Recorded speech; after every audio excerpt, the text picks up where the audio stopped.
क्या आपने कभी सोचा है कि कोई भी कम्युनिकेशन प्रोसेस किस तरह वर्क करता है?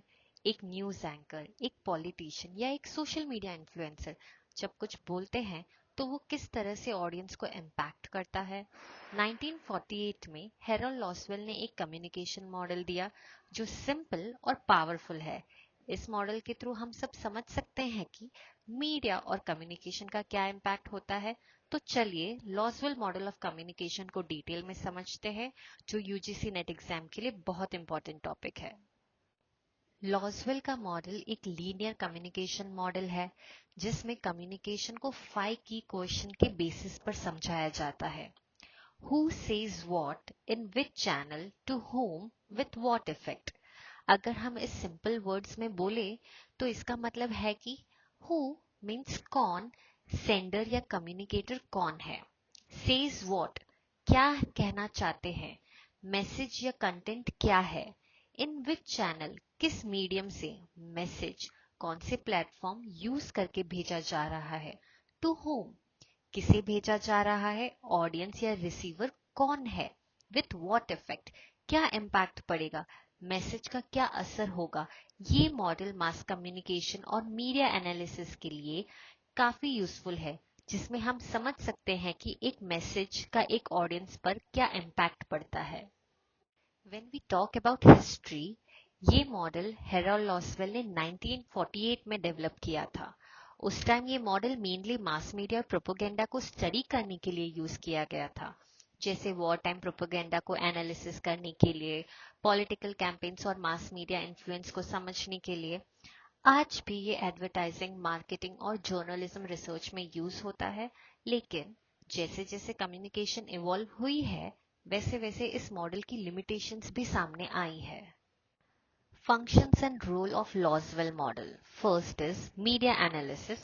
It will help in studying media influence on the public, propaganda studies used for examining political message, advertising and marketing, that how brands communicate messages, and mass communication research forms the basis for the further media and communication theories.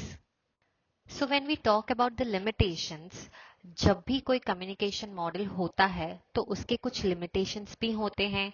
चलिए देखते हैं Lasswell model की major problems. Linear and one way, ये सिर्फ एक तरह से communication को देखता है, फीडबैक या टू वे इंटरेक्शन को कोई कंसीडर नहीं करता। नॉइस का मेंशन नहीं है। अगर हम कम्युनिकेशन में बैरियर्स हो जाए जैसे नेटवर्क इशू या मिसअंडरस्टैंडिंग तो ये मॉडल यूज एड्रेस नहीं करता। पैसिव ऑडियंस एजम्पशन, ये मॉडल अज्यूम करता है कि ऑडियंस सिर्फ रिसीवर है जो एक्टिवली रिस्पॉन्ड नहीं करते। आज के टाइम में सोशल मीडिया और इंटरैक्टिव कम्युनिकेशन की वजह से टू वे मॉडल कम्युनिकेशन ज्यादा इंपॉर्टेंट हो गए हैं। In this picture, you can see the key difference between related models. Loswell models is linear, that is one way. Shannon and Weaver's model was also linear, that is one way.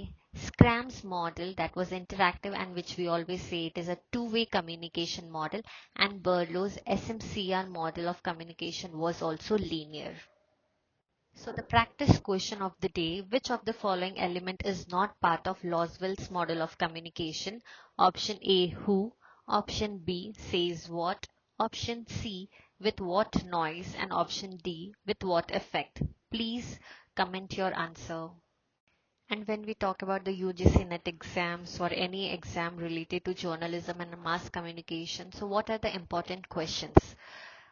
What is the main purpose of Loswell's communication model? Question number 2. Why is Loswell's model called a linear model?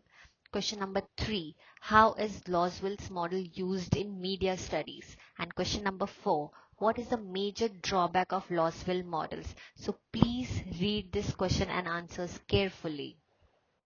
सो दोस्तों, ये था Lasswell model of communication का detail breakdown.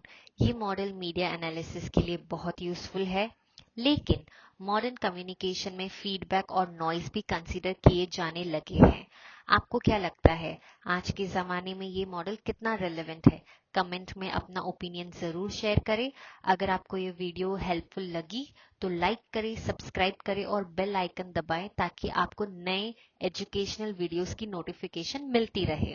Thank you.